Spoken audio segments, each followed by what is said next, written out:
And then one day I found myself in a bookshop that was part of a mosque. Okay? So I found myself in this bookshop, and all these books, and Muhammad, and Salah, and prayer, and then I was looking at all this, and wow, fantastic, look at all of this stuff. And a guy comes and he says to me, excuse me, are you a Muslim? And I'm thinking, I am Muslim. What does he mean by that? He said, listen, I said to him, I'll tell you, I believe there is only one God, which is Allah, and Muhammad is his messenger. He said, you're a Muslim. I said, oh, thanks. Thank you. It's like, yeah, oh, good. He said, look, we're just about to pray. Do you want to come and pray? Now, it must have been Jum'ah. It must have been Jum'ah, because you never see a mosque at midday. I mean, I didn't know about Jum'ah then, okay? But I went and I prayed, and everyone was like, and I was sort of like, oh, what's going on? And I've obviously got it wrong all this time, you know? And, you know, but I remember afterwards, you know, everyone was surrounding me. You know, and everyone there wanted to teach me the whole of Islam in 5 minutes. You know, I remember walking out of that feeling literally like I had been given a shower on the inside. And like I was walking on clouds. It was quite fantastic. Now, actually, I would say that that's about 2/3 of my story. The other third, okay, we don't have time to go into it, maybe another time, okay? But very briefly, I would have to say that in spite of that being the time when I entered into Islam, it really took me another 2 years before I was really able to start practicing properly. And you know, it was really actually very hard to give up my former way of life, you know, and the things that I used to do. But you know, Allah taught me some pretty hard lessons. I don't regret them.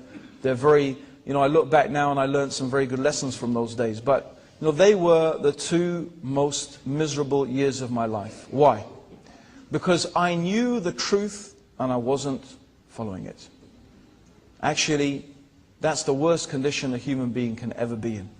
You know, because if you're ignorant, you know, they say ignorance is bliss. Actually, ignorance itself isn't bliss. But meaning when you don't know something, you're in a sort of state of innocence. But when you know something, and then you don't live according to what you know, you can't live with yourself. It's terrible. It's a horrible condition. And that's what happened to me for about 2 years. But alhamdulillah, you know, alhamdulillah, I came back to Islam, I came back to the deen. I never used to say, I mean, I would always say that I'm Muslim. You know, I would always say that I was Muslim. People just didn't take me seriously. You know, there I was at parties and drinking wine, and you know, I remember sometimes I was sitting at a party and sitting around people, telling people about Islam, and they'd be going, yeah, really, that's fantastic, tell me more. And I said, oh, I'm just too gone, I'm just too, you know, I've been drinking too much, I can't. And no, tell us, a blunk, like that. That's my condition that I was in. But you know, alhamdulillah, Allah woke me out of that, and you know, then it happened, alhamdulillah, Allah subhanahu wa ta'ala guided me, and I, you know, came back round. And the thing that changed me, brothers and sisters, was this. Really a simple thing. A very simple thing. I started to pray 5 times a day. You know, people say to me, Abdur Raheem, how can I? You know what? The prayer, if you do the prayer properly, if you really pray 5, and that's what I said. I promised Allah that I will pray 5 times a day. I said, I don't know that if I can do anything else, but I will do that. And I took it really seriously. You know, I took it really, really, really seriously. Alhamdulillah, the prayer, when it is said properly, is something that itself will change your life. Now, I know you're going to ask me another question. I know there's 2 questions you will ask me. So I'll answer them before you ask me. Right? Number 1 is, how does it feel to be a Muslim? And compared to how it was before. Now, I will tell you honestly how it is like. If I was to describe it, it would be like this. Imagine you live, or imagine you find yourself in a building. And this building, like any building, is full of obstacles. Chairs, tables, lamps, stairs. Imagine just even this room. If we made it pitch black, I mean so dark that you could not see a thing. Right? And we left you here, and then we started mixing you all around, and everyone had to think. Now imagine you try and find your way out. Imagine I try and find my way out. I'm going to bang myself, hit myself, fall over. You know, you're living in this dark place. This is like disbelief. This is like the state where you are out of Islam.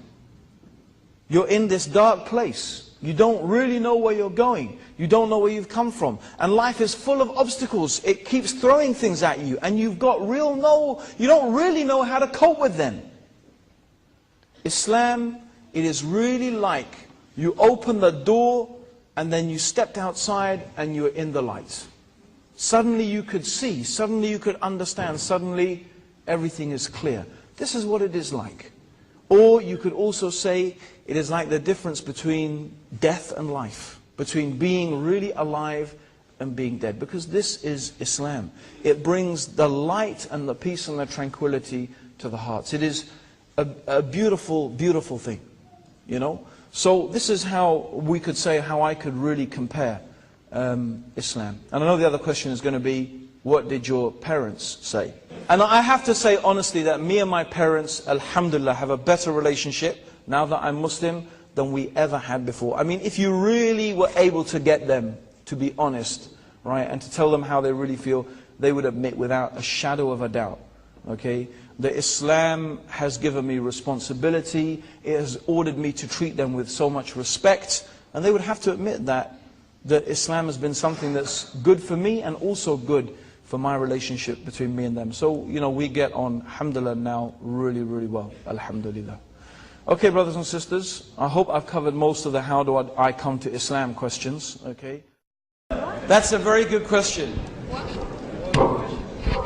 The question was, did I ever get rich?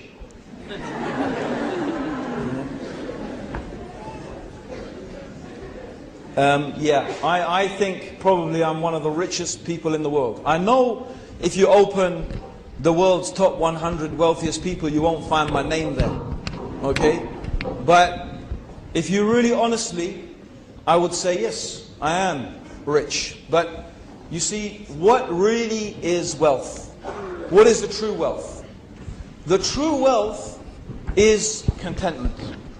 If your heart is at rest and you feel peace and tranquility in your soul, then you have everything. But what is it going to benefit you really? What does it benefit you? If you have millions and millions or billions and billions and you're miserable, what does it benefit you? If you have all that money and you're miserable, you've got nothing.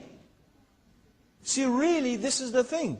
I was looking for wealth, but alhamdulillah, Allah guided me and He gave me wealth. The true wealth.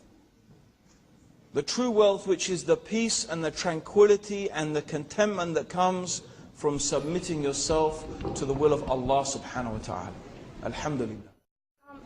Well, I'm also a revert to Islam, and I did that when I was 15, and I'm now almost 18. And I'm finding it really hard with my parents at the moment, and I was wondering, in retrospect with you, would you say anything or deal with your parents differently now that you're looking back at the situation? I would definitely deal with my parents differently, and I would advise anyone who is, first of all, mashallah, you said you just become Muslim recent? MashaAllah, when you were 15, MashaAllah, Alhamdulillah. Yeah, okay, so you've had a few years of dealing with your parents already maybe. But I mean, my advice is, I always advise people, take it really easy with your parents. In fact, I will even go as far as to say, don't even talk. I know this is going to sound controversial, but I'm going to suggest it. Don't even talk to them about Islam. Don't. Wait until they ask you questions. Yes?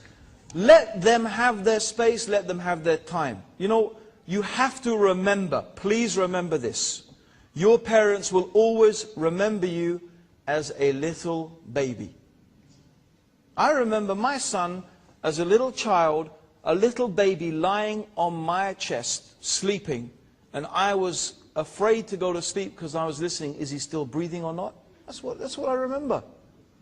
You know, I mean, the guy's huge now, and both of them are pretty huge. Well, I've got 9 kids, right? Okay, including one that's just a little baby. But you know, that's how you remember them. So when this little kid, right, starts telling you about, no, you're wrong, and it's like this and it's like that, it's like, hello, I changed your nappies, you know.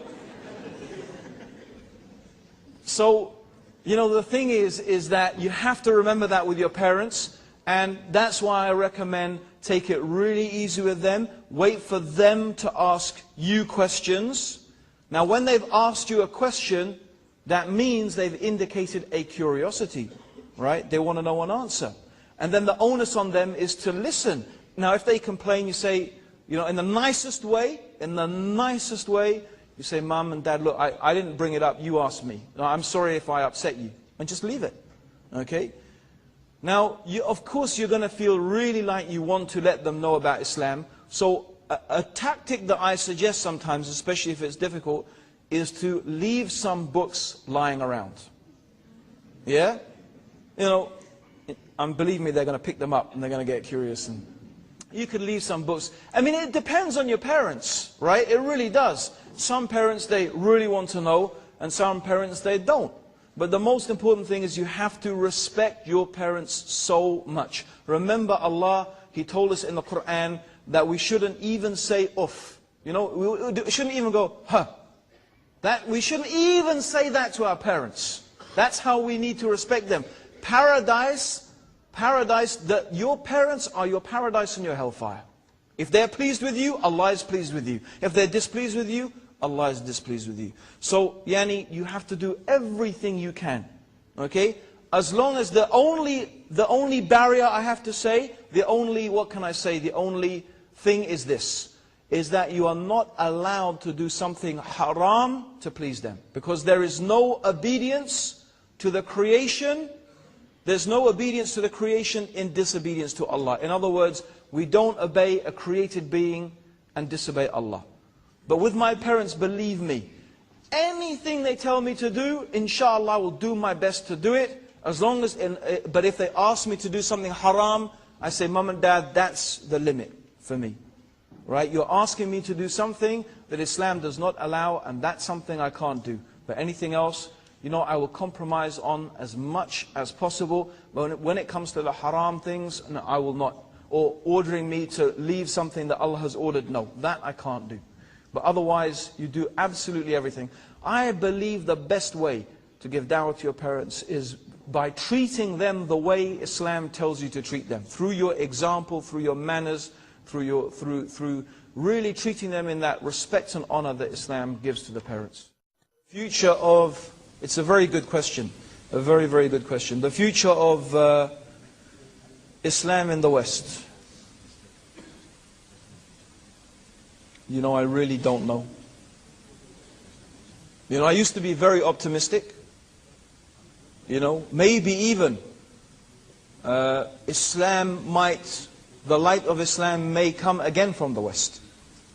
That's what I used to think. Because it seemed to me that the West was teaching Muslims some things that we had lost amongst ourselves. You know, if you go to the Muslim lands, you know, I mean, this is true, right? Okay, here in New Zealand, by and large, 99% of the time, right? Do you have to bribe policemen? If you want your telephone connected, right? Do you have to wait 12 months, but if you want it to be quicker, you have to give a big hefty bribe? No? But let's look at our Muslim countries, right? Yeah? Everywhere you go, bribery and corruption. Bribery and corruption. Okay? Oppressive governments. Dictatorial regimes. Random arrests. Will you feel really sure that in a Muslim country that justice will be done if you go to court? Or you think that the one who pays the judge the biggest bribe is going to get the ruling in their favor? I mean, this is the sort of problems that we face. In the West we have social services, we have free healthcare, we have so many things. Our religion teaches those things. Islam condemns so strongly corruption, bribery, lying, cheating, stealing, oppression and tyranny. Justice is something so essential to our religion. Yet where do we find these things in our lands? Where do we find? Do we even find them in our own homes, amongst ourselves? You see? And so I think there are some qualities that are so important to our religion but it seems somehow we lost them. Yet the really strange thing is we find these qualities here in the West. Now let's be honest. This has to be some of the reasons we love living in the West so much. Let's be honest. Of course we have problems with, some issues of sexuality, nudity, girlfriends, boyfriends, homosexuality. We have problems with that. We'll be honest, we do. We find it very difficult. The whole sex, drugs and rock and roll culture is so different to the way we look at the world. But that's only one aspect, right? Isn't it? But there is another aspect that we find so compatible. Yes?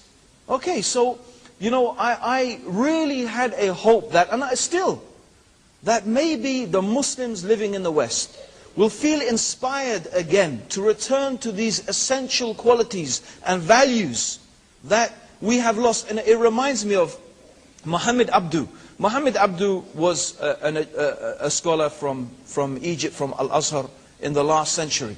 He traveled to England.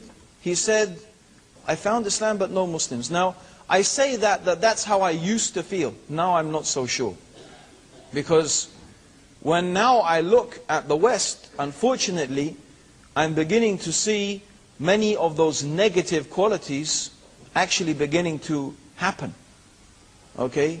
Some of the very things that were the good treasured qualities, you could say, about the West, now they seem to be, to me, like they're fading away. And I especially have to say with this neoconservative movement, headed by George Bush and followed by the Trinity, I call them, Blair, Bush and Howard, okay? You see this neoconservative agenda taking over. And it really concerns me. And I feel concerned for the West, not just for Muslims, okay, but for them. And it is so sad to see that many of the qualities that makes that the West could stand really and say we have these qualities, they are losing them. Okay? What we find in America, in Britain, 1,000 years, at least in Britain, more than 1,000 years perhaps of human rights and from the Magna Carta onwards, it's just been wiped out, just like that. Just like that, wiped out. I mean, in England now, you can be arrested and put in prison indefinitely. Okay? You can be, at the behest of the United States of America, you can be deported to the United States of America, and you don't even have the right to know what you're supposed to have done wrong. You don't have the right to a lawyer. You don't have the right to appear in front of a judge. You don't even have the right to know what are the charges against you. Now, surely that demolishes the whole claim to human rights and justice. So I'm reaching a stage where I'm beginning to feel a bit, nervous. Maybe there will be an exodus, I don't know, from the Muslims. Maybe things will get too tough. I believe there is an agenda at the moment. I don't want to go on too long about this, okay? But I do believe that we could really simplistically, and this is just for analysis, divide the Western world into two groups of people. The people who really believe in what we could call the liberal ideal. They believe in liberalism. They believe in multiculturalism. They believe in the idea of societies and religions living together, okay, in society. And they really do believe in those things. And there's many people, young and old, who stick to those ideals. We just need to see the 2.5 million people in England. It was amazing to see it. 2.5 million people who came to demonstrate against the war in Iraq. In Milan, nearly 5 million people. These are perhaps some of the biggest demonstrations that we know in history. Okay? So there is this broad, this broad group of people, who really still believe in these ideals. But there is another ideology